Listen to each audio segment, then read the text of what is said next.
So hello everyone, very warm welcome to everyone. So today it's a day 8 of our polity lecture series. We have already covered what? आपका president, judiciary, आपका parliament I guess 3 lectures में complete है जिसमें state legislature भी complete किया है. उसके बाद हमने सेंट्रल काउंसिल ऑफ मिनिस्टर्स, आपका वाइस प्रेसिडेंट जी, आपके प्राइम मिनिस्टर जी, ये सब चीज हमने पहले ही कवर कर ली है. ठीक है. नाउ कल हमने एक और लेक्चर कवर किया था जिसमें हमने क्या किया था, मेकिंग ऑफ कॉन्स्टिट्यूशन भी कंप्लीट कर लिया है आपका. मेकिंग ऑफ कॉन्स्टिट्यूशन भी कंप्लीट कर लिया है. नाउ आज का जो हमारा टॉपिक रहेगा ना वो रहेगा आपका प्रियम्बल. ठीक है. Preamble first page of constitution है, इसके बारे में जानना जरूरी है. एक या दो, मे भी एक या दो, कभी कभी एमसीक्यू डायरेक्टली यहाँ से पूछे जाते हैं. और इसका अगर आप लोगों को थीम लाइन या थीमेटिक व्यू ये है क्या, यहाँ पे इस पे क्या लिखा है, अगर ये चीज भी पता है ना तो कभी कभी आप लोग क्या करते हो, क्वेश्चन को एलिमिनेट भी कर सकते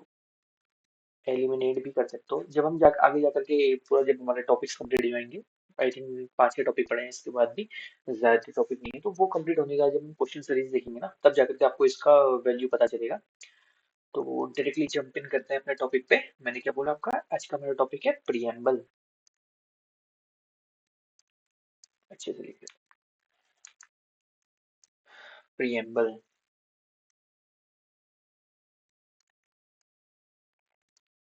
ठीक हो गया. प्रियम्बल के पहली बारे में जो बात करने वाला था ना वो कौन था, आपका अमेरिका था. आई थिंक 1200 की बात है, जिसे बोलता हम Magna carta of rights something, bill of rights something कुछ कहते हैं. तो वो आप लोगों को जानने की जरूरत नहीं है, इसे आप अमेरिका से स्टार्टिंग हुई थी, आप लोगों को पता होना चाहिए अमेरिका में क्या होता है. स्टार्टिंग हुई थी या फर्स्ट टू ब्रिंग. ठीक है, बस ये हल्का सा आप लोगों को याद करने की जरूरत है, ज्यादा कोई वो नहीं, बड़ी बात नहीं. ठीक है. प्रियम्बल की बात करते हैं तो देखो, प्रियम्बल क्या कहता है. ये सबसे पहले आपका या तो इंट्रोडक्शन कहते हैं इसको हम, या इसको प्रीफेस बोल देते हैं, या आप इसको क्या बोल सकते हो, identity card. Identity card. Mister N A Palkhivala जी ने ये चीज कही थी. ठीक है. नेक्स्ट, ये किस चीज में बेस्ड है, ये आपका बेस्ड था, based on AIIMS and objective resolution. ये चीज मैंने आपको बताई थी, ये किसने पुट फॉरवर्ड करी थी, जवाहरलाल नेहरू जी ने. कल की क्लास में हमने बताया था कि ये 9 तारीख को इन्होंने क्या किया था, 1946 में उन्होंने इसको रिप्रेजेंट मतलब इसको पुट फॉरवर्ड किया था, और वही 13/12/1946 को इसको एक्सेप्ट कर लिया था. ठीक है, ये चीज आप लोगों को पता होनी चाहिए, ये डेट ज्यादा इंपॉर्टेंट है. अगर इस डेट को आप भूल भी जाओगे तो कोई प्रॉब्लम नहीं है. ठीक है, मैं इसको काट देता हूँ. आप लोगों को बस ये डेट याद होनी चाहिए, 13/12/1946. कल की क्लास का देखो, कनेक्टिविटी ऐसे बढ़ती है, मतलब बिल्डअप होती है, प्लीज ध्यान रखिएगा. ठीक है. अब एक क्वेश्चन आता है, कैन इट बी अमेंडेड, इसको हम बाद में डील भी करेंगे, बट यहाँ पे लिख लीजिए यस, ये अमेंड हो जाता है. ठीक है. Amended in 1976 by 42nd constitutional amendment act. ठीक है, पहली क्लास भी हमारी हो चुकी है और इसमें आप लोगों को पता होगा, मैंने सारे के सारे कॉन्स्टिट्यूशनल अमेंडमेंट एक्ट बताए थे, जिसमें मैंने 42nd कॉन्स्टिट्यूशनल अमेंडमेंट एक्ट को बोला था मिनी कॉन्स्टिट्यूशन, जहाँ पे हमारा प्रियम्बल आपका क्या हुआ था, प्रियम्बल आपका अमेंड हुआ था. ठीक है. इसमें क्या क्या वर्ड्स जुड़े थे, देखो इसमें सोशलिस्ट, अब इन वर्ड्स को डिस्कस करेंगे. ठीक है. सोशलिस्ट, सेक्युलर और आपका इंटीग्रिटी. ठीक है, सोशलिस्ट, सेक्युलर और इंटीग्रिटी, ये 3 वर्ड्स जोड़े थे. ठीक है. अब आगे बात करते हैं, इसी में जो इम्पोर्टेंट चीज है कि भाई इस प्रियम्बल के इंग्रेडिएंट्स क्या हैं, इंग्रेडिएंट्स या what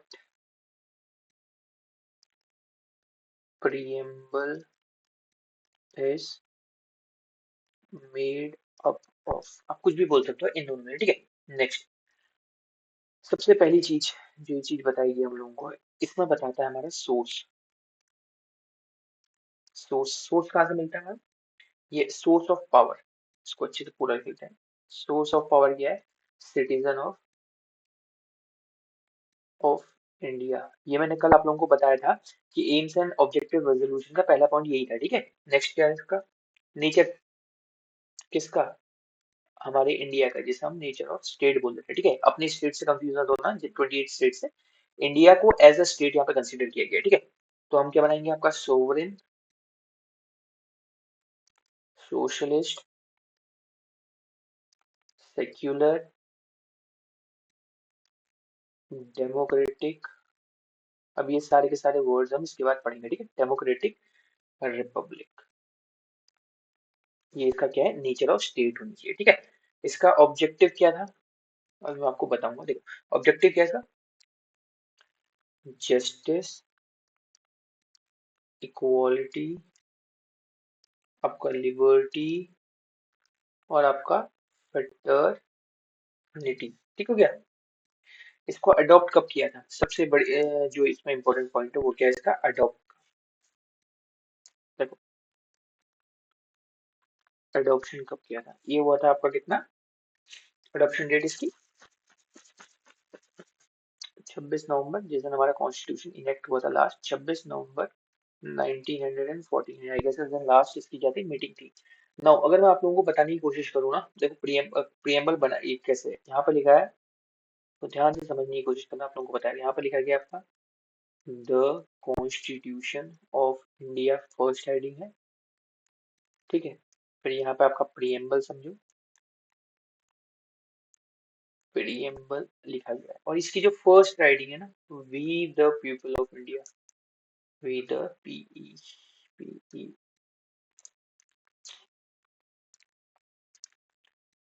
we the people of India. देखो मैं फर्स्ट लिख लेता हूँ, पहले आपको कॉन्स्टिट्यूशन बता देता हूँ। We the people of India having solemnly resolved our constitution, ये हल्का फुल्का आप लोगों को याद होना चाहिए, ठीक है। Having solemnly resolved our constitution, or resolved to constitute, sorry, to constitute, मैंने हल्का फुल्का जनरली याद किया है, तो आप लोग समझने की कोशिश करना मैं क्या लिख रहा हूँ, constitute India into a secular, ठीक हो गया, सोवरेन, सोवरेन पहले, ठीक है, सोवरेन सेक्युलर, अच्छे से लिख लेते हैं, चलो। और ये मैं आपको फिर बताऊंगा, मैंने इससे पहले आपको जो चीज दिखाई थी, people of India, that is sovereign, socialist, secular, democratic, Republic,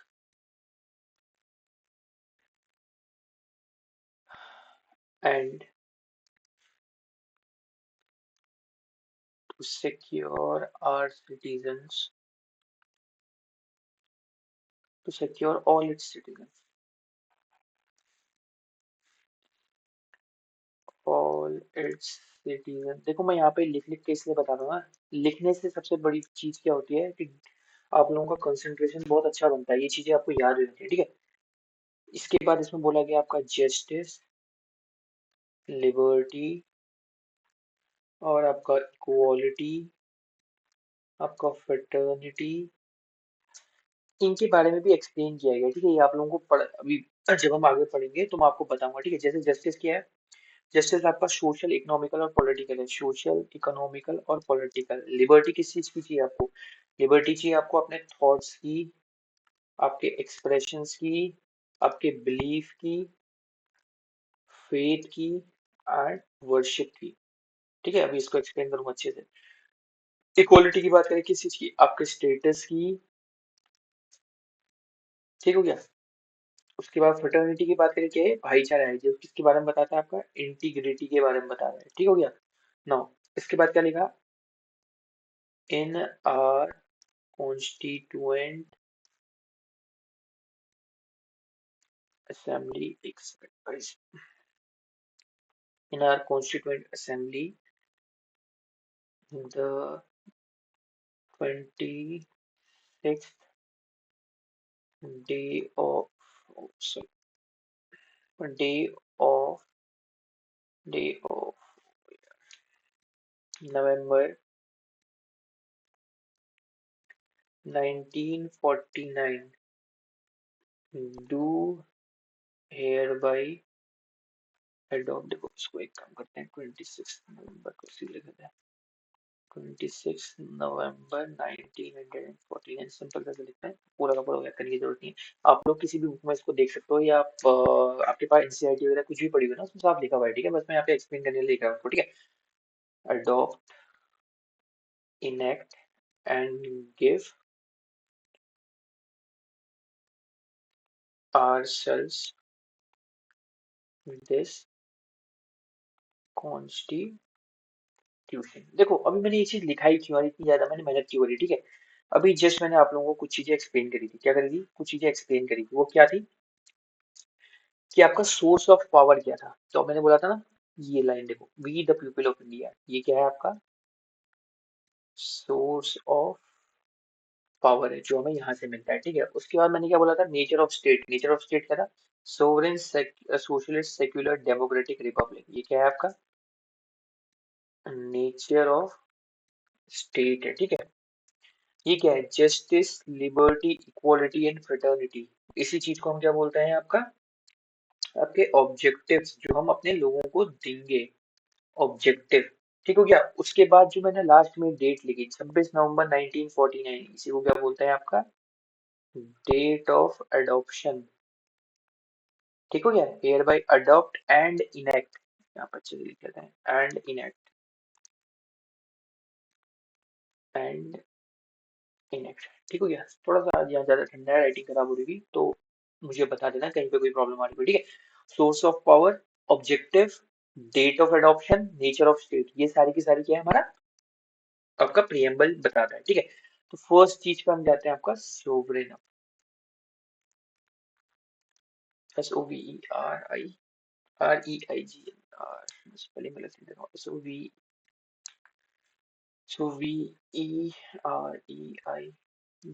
sovereign. अब ये वर्ड सोवरेन बताता क्या है, ये बताता है कि जो इंडिया है ना, वो इंडिपेंडेंट है। क्या बताता है, इंडिया इज इंडिपेंडेंट, ठीक है। इसका और मतलब क्या है, it is not dependent on any state, state बोले तो यहाँ पे स्टेट रिप्रेजेंट कर रहा है आपका कंट्री को, स्लैश नॉर अ डोमिनियन, डोमिनियन का क्या है कि हमारे ऊपर कोई वॉच डॉग बैठा रहेगा, ठीक है, डोमिनियन नहीं है किसी कंट्री, ठीक है। नेक्स्ट क्या बताता है, मैंने बोला इंडिया इज इंडिपेंडेंट, इंडिपेंडेंट का मतलब इंडिया क्या है आपकी फ्री कंट्री है, और जो क्या है फ्री है, किस चीज के लिए, freely manage its political, military and administrative decisions या affairs on its own will. देखो अभी ना बहुत सारे मुद्दे जो होते उठे थे, जिसमें क्या है इंडिया के ऊपर बहुत सारे फॉरेन कंट्रीज क्या है उंगली उठा के बता रहे थे हमें ये करना चाहिए, हमें वो करना चाहिए, हमारे स्टेट में ये प्रॉब्लम चल रही तो हमें उस पर ध्यान देना चाहिए। तो फर्स्ट ऑफ ऑल ना, आप लोगों ने अगर ये प्रियम्बल पढ़ा होता तो आप लोगों के दिमाग में फर्स्ट ऑफ ऑल यही जाता कि इंडिया क्या है, एक सोवरेन नेशन है, और वो जानता है कि उसको डिसीजन कैसे लेने हैं। हम किसी फॉरेन कंट्री के दबाव में आकर के अपने डिसीजन चेंज नहीं करते, ठीक है, या उनके हिसाब से मैनिपुलेट नहीं करते। नाउ अब इसी सॉवरेन उसमें ना इसके दो क्या है, इसके दो थोड़ा सा क्या बोलते हैं इसको, डिफरेंट व्यू पॉइंट्स हैं, या उसको वर्ड याद नहीं आ रहा मुझे, उसको क्या बोलते हैं आपका केमिस्ट्री में, उपवाद बोलते हैं, ठीक है, उपवाद समझ लो, ऐसे वर्ड्स को समझो, हिंदी में उपवाद बोला जाता है ना। 1949 में एक चीज करी गई थी, क्या, मेंबर ऑफ कॉमनवेल्थ, ये मैंने कल आपको बताया था, कॉमनवेल्थ गेम्स, ठीक है। और दूसरा आपका यूएनओ की मेंबरशिप, ठीक है, यूनाइटेड नेशन ऑर्गेनाइजेशन। इन दोनों चीजों को हम क्या बोलते हैं, आपका extra constitutional activity, extra constitutional activity. Please इनको याद करिएगा, दो चीजें। सॉवरेन आप लोगों को समझ में आ गया कि हम फ्री हैं, हम किसी के दबाव में नहीं आ रहे, ठीक है। सॉवरेन के बाद जो अगला आता है आपका, वो आता है सोशलिस्ट, सोशलिस्ट ये आइडियोलॉजी है, ठीक है। ये हमारा ऐड किया गया था आपका 42nd कॉन्स्टिट्यूशनल अमेंडमेंट एक्ट 1976 में, ठीक है। हम कैसे, ये सोशलिस्ट हमारा है डेमोक्रेटिक सोशलिस्ट, डेमोक्रेटिक सोशलिस्ट, ठीक है। और हमारा क्या है, faith in mixed economy, faith in mixed economy, ठीक है। हमने क्या करा था सोशलिस्ट की वजह से 1991 में हमारे एलपीजी, लिबरलाइजेशन प्राइवेटाइजेशन ग्लोबलाइजेशन के रिफॉर्म्स लेकर गए थे, ठीक है। और इसका एम क्या था, या इसका एम क्या है, एम आप लोगों को पता होना चाहिए, to end poverty, to end आपका पोवर्टी, दूसरा इग्नोरेंस, ये आपका डिजीजेस, एंड आपका इनक्वालिटी ऑफ अपॉर्चुनिटीज, ठीक है। इसको एंड करना हुआ, ठीक है। नेक्स्ट देखो इसमें क्या हुआ था, इसका अगर हम सोशलिस्ट का एक और छोटा सा वो लिखे ना, इसका वे फॉरवर्ड लिखे, तो उसमें क्या होता है, nationalisation of all means and products, फिर उनका डिस्ट्रीब्यूशन एंड अबोल्यूशन ऑफ क्या, प्राइवेट पार्टी। इसमें क्या होता है, हम प्राइवेट, सिंपल लेमन भाषा में बताऊं तो ना, प्राइवेट लोगों का ज्यादा इंटरफेरेंस, इंटरफेरेंस कहाँ पे, आपका मार्केट पे हम नहीं होने देते। देखो मार्केट पे अगर प्राइवेट लोगों का इन्फ्लुएंस होगा ना, आप लोगों के एनसीईआरटी भी बहुत पड़ी होगी, वाटर बिल्स क्राइसिस था, ये कहाँ का था मुझे बताना, इलेक्ट्रिसिटी का क्राइसिस आता है, वो सारी चीजें, जैसे फूड हो गया, क्लोथ्स हो गया, बहुत सारी चीजें, जिन चीजों की वजह से, जैसे फूड को ले लेते हैं हम, या एग्रीकल्चर को ले लेते हैं, या डिफेंस को ले लेते हैं, या स्पेस को लेते हैं, ऐसी बहुत सारी चीजें हैं जो क्या है, जिन पे हम अपना फॉरेन क्या है, मतलब प्राइवेट उसको, प्राइवेट पर्सन को अलाउ नहीं करते, ठीक है। इसकी वजह से क्या होता है, मोनोपोली क्रिएट होती है, उस मोनोपोली को हटाने के लिए हम लोग क्या करते हैं, बहुत सारी चीजों को नेशनलाइज करते हैं, नेशनलाइज करने के बाद उसे गवर्नमेंट के अंदर रखते हैं, ताकि लोगों को क्या हो सके, बेनिफिट हो सके, ठीक है, उनका शोषण ना हो। सोशलिस्ट समझ में आ गया। Now, अब हम बात करते हैं आपकी सेक्युलर की। Socialist secular and integrity 42nd constitutional amendment act से जुड़ा गया था, ये भी 42nd कॉन्स्टिट्यूशनल अमेंडमेंट एक्ट 1976 में जोड़ा गया था। ये क्या बोलता है, स्टेट हैज नो रिलीजन। देखो जैसे पाकिस्तान है, पाकिस्तान क्या है आपका, एक इस्लामिक नेशन है। ऐसे ही इंडिया जिस टाइम पे हमारा आजाद हुआ था, उस टाइम पे हमने इंडिया को नो रिलीजन की कैटेगरी में रखा था, ठीक है। इसी वजह से क्या, state has no religion 42nd constitutional amendment से हमने क्लियर कर लिया था। अब स्टेट हैज नो रिलीजन का मतलब ये नहीं है कि यार वो सबके लिए अंधा हो जाएगा। ये क्या कर सकता है, can promote, can promote all religions, ठीक है। ये हमारा कॉन्स्टिट्यूशन कहता है। नाउ ये आप लोगों के ऊपर है, अभी देखो न्यूज में भी चल रहा होगा कि वक्फ, या फिर आपके जो मदरसाज हैं, इनके लिए जो है आपके मदरसाज हैं, इनके लिए क्या है आपका, प्रॉपर शेयर निकाला जाता है गवर्नमेंट के द्वारा, ठीक है। प्रॉपर शेयर निकाला जाता है गवर्नमेंट के द्वारा। और आप लोगों ने ये भी देखा होगा कि जो प्रीस्ट है, उनकी अब क्या होती है, मंथली सैलरी भी आती है, इनको क्या मिलता है, आपकी पेंशन भी मिलती है कहीं कहीं पे, ठीक हो गया। और ये आपने ये भी देखा होगा कि जो अब हमारे टेम्पल्स जो थोड़ा बहुत मतलब डेंजर में है, उन लोगों के लिए क्या है, मनी भी आता है। और जो हमारे मनी मतलब बहुत बड़े टेम्पल्स हैं जहाँ पर डोनेशन बहुत करोड़ों में आता है डेली का, उनसे क्या आता है, पैसा भी क्या आता है, एक्सट्रैक्ट किया जाता है, ठीक है। ये आप लोगों को चीज यहाँ पे समझ में आनी चाहिए। तो इस चीज से आप लोगों को क्लियर होगा कि यार ये प्रमोट रिलीजन को प्रमोट भी करते हैं, ठीक है। नेक्स्ट यहाँ पे जो चीज हम लोगों ने पढ़नी है नाउ, और यही चीज जो सेक्युलर की भाषा है ना, ये आर्टिकल नंबर 25 से 28 में फंडामेंटल राइट्स में मेंशन है, ठीक है। ऐसा नहीं है कि प्रियम्बल में जो चीज दी है वो कहीं अंदर मेंशन नहीं है। प्रियम्बल जस्ट इसको एक इंडेक्स की तरह समझो, जो पूरे के पूरे कॉन्स्टिट्यूशन को लेके चलता है। इसकी डेफिनेशन को रीड करके कभी कभी बड़े बड़े केसेस का डिसीजन सुनाया जाता है, ठीक है। नाउ सेक्युलर हमने देख लिया, उसके बाद हम डेमोक्रेटिक को पढ़ते हैं, ठीक है। या डेमोक्रेटिक, या डेमोक्रेसी को पढ़ते हैं। देखो डेमोक्रेटिक जो हम चीज वर्ड पढ़ रहे हैं ना, या डेमोक्रेसी पढ़ रहे हैं, ये दो तरह की होती है। एक होती है आपकी डायरेक्ट डेमोक्रेसी, ठीक हो गया। एक होती है आपकी क्या, इनडायरेक्ट डेमोक्रेसी, हमारे वहाँ दोनों का ब्लेंड है, ठीक है। देखो अभी समझाता हूँ। जो आपका डायरेक्ट डेमोक्रेसी है ना, ये आपका स्विट्जरलैंड में होती है, स्विट्जरलैंड में होती है। इसमें क्या होता है, जो आपके लोग होते हैं ना, people can exercise their power directly. अभी कैसे करते हैं एक्सरसाइज अपनी पावर, देखो, रेफरेंडम ला सकते हैं, ठीक हो गया। रेफरेंडम मतलब गवर्नमेंट को चेंज करने के लिए वहीं पे वो वोटिंग होना। ये आपका इनिशिएटिव स्टार्ट कर सकते हैं किसी चीज नई चीज को लाने का। उसके बाद आपका रिकॉल कर सकते हैं, गवर्नमेंट राइट टू रिकॉल हो गया। और उसका प्लेबिसाइड, ठीक है, प्लेबिसाइड। नाउ इसी चीज में आप लोगों को एक और चीज बता देता हूँ कि जो आपकी लिबर्टी होती है ना, लिबर्टी, इक्वालिटी एंड आपकी फ्रेटर्निटी, ये आपके सोशल डेमोक्रेसी का पार्ट है, सोशल डेमोक्रेसी का पार्ट है। और इन लोगों को आप सेपरेट नहीं कर सकते, can't be separated among each other, ठीक हो गया। नाउ इनडायरेक्ट डेमोक्रेसी की बात करें, इसमें क्या होता है, आपका रिप्रेजेंटेटिव डेमोक्रेसी बोलते हैं, इसको क्या बोलते हैं, रिप्रेस सॉरी रिप्रेजेंटेटिव,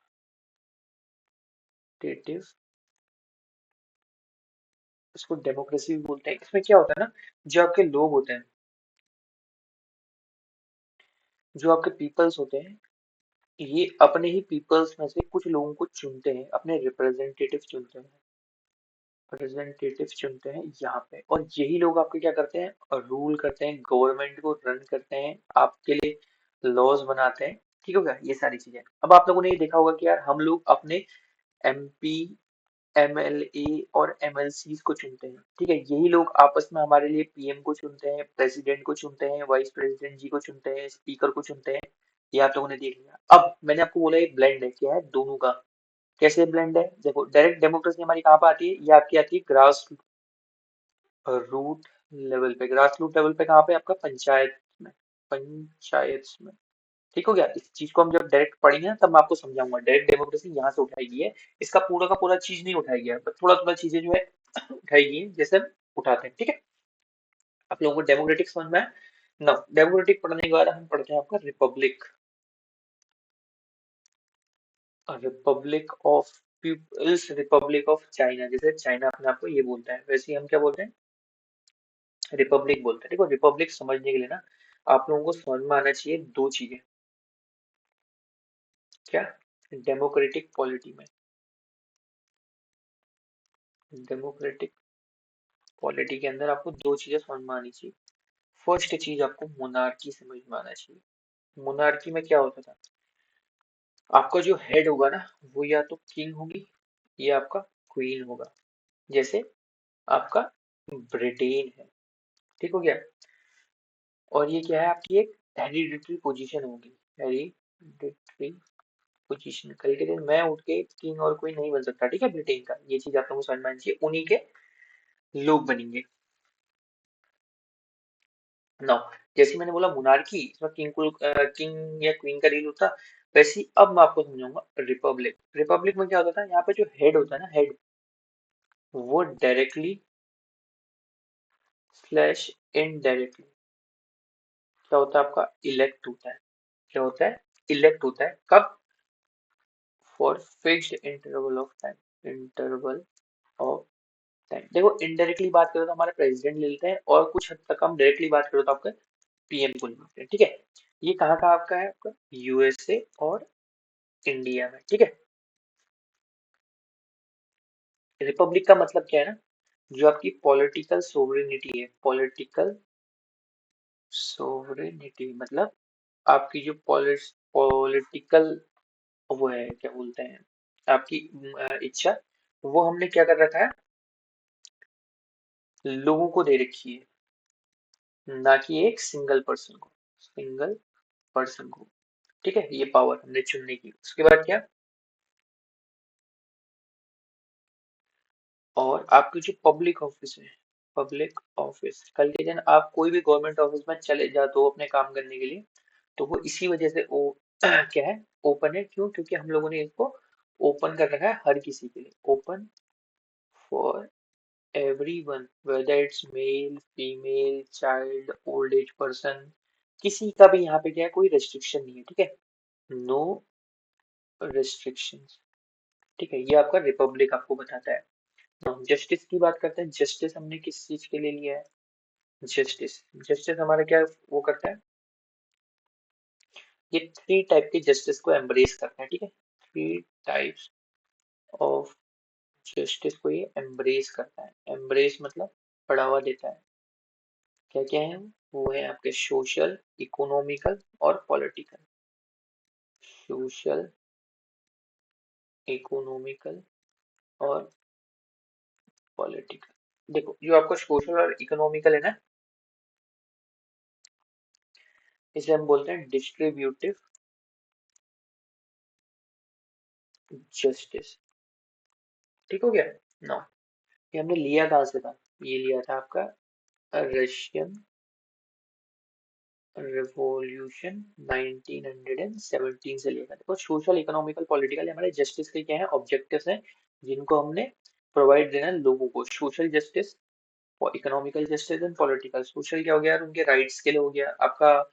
इकोनॉमिकल क्या हो गया कि भाई उन लोगों को सारी की सारी चीजें विद इन देयर रीच पे मिलनी चाहिए। पॉलिटिकल जस्टिस क्या हो गया, ये आप लोग मुझे बताओगे, ठीक है। नेक्स्ट आगे बात करते हैं, लिबर्टी। लिबर्टी क्या है, इसका मतलब होता है आपका एब्सेंस, छूट होगी, सिंपल समझो, एब्सेंस ऑफ रेस्ट्रेंट्स। रेस्ट्रेंट्स मतलब होता है कोई आपको रोक रहा है, उससे आपको छूट, इन इट्स इंडिविजुअल, यानी कि आपके पास फ्रीडम है। और ये लिबर्टी आपको आर्टिकल 19 भी देता है, ठीक है, वाइल प्रोवाइडिंग आपका अपॉर्चुनिटीज, ठीक है। ये एब्सोल्यूट नहीं होता है आपका, एब्सोल्यूट नहीं होता, it has restrictions, some restrictions, ठीक है। देखो यार, लिबर्टी की बात करें, अगर मैं फंड आपको फ्रीडम ऑफ स्पीच दे रहा हूँ, फ्रीडम ऑफ स्पीच दे रहा हूँ, तो कल के दिन आप उठ के कोई भी चीज को किसी और के अगेंस्ट पे आप ऐसे नहीं बोल सकते। सपोज को तो आपकी फ्रीडम ऑफ स्पीच मेरे को हर्ट कर रही है, ये मेरे पर्सनल स्पेस को हर्ट कर रही है, मेरे फंडामेंटल राइट्स को हर्ट कर रही है, तो then it is not a freedom of speech. ये आप लोगों को समझ में आना चाहिए। फ्रीडम ऑफ स्पीच वो तब तक का ही है जब तक का वो किसी और के पर्सनल स्पेस या राइट्स को क्या हैम्पर ना करे। आप क्रिटिसाइज कर सकते हो, बट जैसे ही वो उसके स्पेस में घुसती है, मतलब उसके अगेंस्ट आप बोलते हो, तो देन दैट्स नॉट आपका लिबर्टी। ओके, ये आप लोगों को समझ में आना चाहिए। बहुत सारे लोग इस चीज को पढ़ते हैं कि यार हमारे पास फंडामेंटल राइट्स हैं एंड देन हम लोगों का freedom of speech and expression है, तो हम लोग कुछ भी बोल सकते हैं, कहीं पे कोई भी चीज बोल सकते हैं। ये चीज अलाउड नहीं है प्लीज, ठीक है। और ये हमने लिया कहाँ से है आपका, आपका लिया है फ्रेंच रेवोल्यूशन 1789 से 99। देखो मैं आप लोगों को एक चीज बताना चाहता हूँ, हर किसी का अपना ओपिनियन होता है, तो उस ओपिनियन की तरफ अगर आप जाओगे तो आप हमेशा डिबेट में फंसोगे, ठीक है। डिबेट में फंसोगे मतलब यार आप लोगों का ना अननेसेसरी ये डाइवर्जन है, डाइवर्जन क्रिएट होगा, जिसकी वजह से आपका लैक फोकस क्या होगा, वो डिक्रीज होगा। तो अपने फोकस को इंक्रीज करने के लिए ना इस चीज की तरफ जाओ ही मत, इस स्टेप को ही अपने उससे हटा दो, अनटिल एंड अनलेस आप लोगों के पास एक सिक्योर्ड फ्यूचर क्रिएट नहीं हुआ था, ठीक हो गया। तो इस तरफ मत जाओ, बहुत सारी बहस है, आप लोग उसमें फंस के क्या ही करोगे। तो इससे बढ़िया है अपना अपने एम की तरफ फोकस करो, ठीक है, इस चीज पे मत जाना। नाउ इक्वालिटी की बात करते हैं, इक्वालिटी क्या था। देखो लिबर्टी में अगर बोलूँ तो आर्टिकल नंबर आप 19 समझ लीजिए। इक्वालिटी की बात करें, इक्वालिटी क्या है, इसका कहने का मतलब होता है कि कोई भी डिस्क्रिमिनेशन नहीं टू आपका सिटीजन्स, ठीक हो गया। और ये आपका इक्वालिटी तीन तरीके की प्रोवाइड करता है, एक पड़ता है आपकी सिविल, एक करता है आपकी पॉलिटिकल, और एक आपकी इकोनॉमिकल, इकोनॉमिकल, ठीक हो गया। अगर मैं सिविल की बात करूं, यस सिविक, इसको सिविक भी लिख सकते हैं हम, ठीक है, सिविक इक्वालिटी। ये आपकी 14 to 18 पे लाई करती है। वहीं पॉलिटिकल की बात करूँ तो आपका 325 एंड 326 ये आर्टिकल, ये क्या है आपका राइट टू वोट वाला आर्टिकल है। नाउ इकोनॉमिकल की बात करें तो आर्टिकल नंबर 39 ये आपका डीपीएसपी मार्क है, ठीक है, इसको हम पढ़ेंगे बाद में। नाउ एक क्वेश्चन आता है कि आपका preamble is part of constitution और नॉट, ये आप लोगों को पता होना चाहिए, ठीक है। तो देखो इसके आंसर निकले फर्स्ट आपका तीन जजमेंट से। पहला था आपका बेरू बारी यूनियन केस, बेरू बारी यूनियन केस, ये आपका 1960 में था, जिसने बोला नॉट अ पार्ट, ठीक है, पहले इसने ये चीज बोला। नाउ उसके बाद क्या है आपका 1973 में सेकंड केस आया आपका केशवानंदा भारती केस। ये बहुत इंपॉर्टेंट केस है, ठीक है, केशवानंदा आपका भारती केस, ये आपका 1973 का था। इन्होंने क्या बोला, part of constitution, part of constitution बोला इन्होंने, ठीक है। थर्ड जो केस आता है वो आता है एलआईसी ऑफ इंडिया का केस आपका 1995 में, जो क्या बोलता है आपका इंटीग्रल पार्ट ऑफ कॉन्स्टिट्यूशन, ठीक है। यहाँ तक आप लोगों को चीज समझ में आ गई, हाँ या ना। यहाँ तक अगर आप लोगों को पार्ट चीजें समझ में आ गई तो चलो एक चीज आपको बोनस में बता देता हूँ ना। इस चीज को हम बाद में जब हम पढ़ेंगे ना मैं तब भी डिस्कस करूंगा। देखो हमारे वहाँ ना कुछ राइट्स हैं only to citizen of India, ये क्वेश्चन में डायरेक्टली पूछा जाता है, इसीलिए मैं इसको यहाँ पर बता रहा हूँ। तो कुछ आपको राइट्स आप लोगों को याद कर लेना है, 15, 16, 19, 29 एंड 30। 15 16 नो डिस्क्रिमिनेशन, 19 आपका फ्रीडम ऑफ स्पीच, 20 एंड 29 और 30 ये माइनॉरिटीज के एडमिनिस्ट्रेटिव एजुकेशनल एडमिनिस्ट्रेशन के लिए बारे में बताते हैं, ठीक है। ये जो एक दो तीन चार पांच टोटल पांच आर्टिकल ये सिर्फ सिटीजन ऑफ इंडिया को मिलते हैं, ठीक है। और वही बात करें तो टू ऑल सिटीजन, सिटीजन्स में यहाँ पे हमारे क्या आते हैं आपके इंडियन भी आते हैं, मतलब हमारे इंडियन सिटीजन्स, और यहाँ पे फॉरेनर्स भी आते हैं, ठीक है। उनको कौन कौन से राइट्स मिलते हैं, वो उनको मिलते हैं आपका 14 20 21A 22 23 24 25 26 27 28, ठीक है। और ये आपका 21A लिखा है तो 21 भी लिखा है, ठीक है।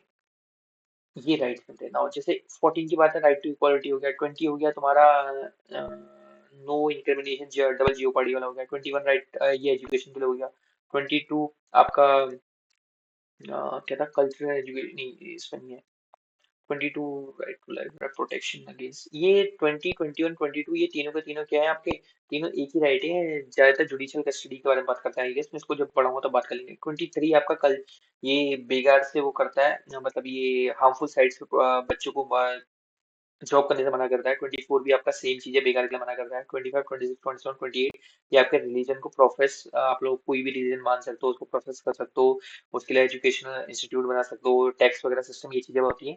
एंड 21 मैंने आपको बताया राइट टू लाइफ, ये बहुत इंपॉर्टेंट आर्टिकल है और इसी को ग्रेवयार्ड भी बोल देते हो। अगर आप लोग समझने की कोशिश करोगे तो ग्रेवयार्ड समझ लीजिए। कोई भी ऐसा आर्टिकल आप लोगों ने जो नहीं सुना है, जो वो सारा का सारा 21 में आखिरी है आपको मिल जाएगा, ठीक है। बहुत सारे आर्टिकल है, इतने ज्यादा हम लोगों को पढ़ने की जरूरत नहीं है, बस आप लोगों को पता होना चाहिए कि ये इस आर्टिकल में ये सारी चीजें हैं। आज के लिए इतना ही करते हैं, हमारा ये टॉपिक यहीं पर एंड होता है। इसमें सारी की सारी जो चीजें थी इंपॉर्टेंट मैंने आप लोगों को बता दी है। प्लीज आप लोग रिवाइज करते रहिए एंड जुड़े रहिए हमारे साथ, ठीक है। मिलते हैं आपको अगली वीडियो में, थैंक यू सो मच।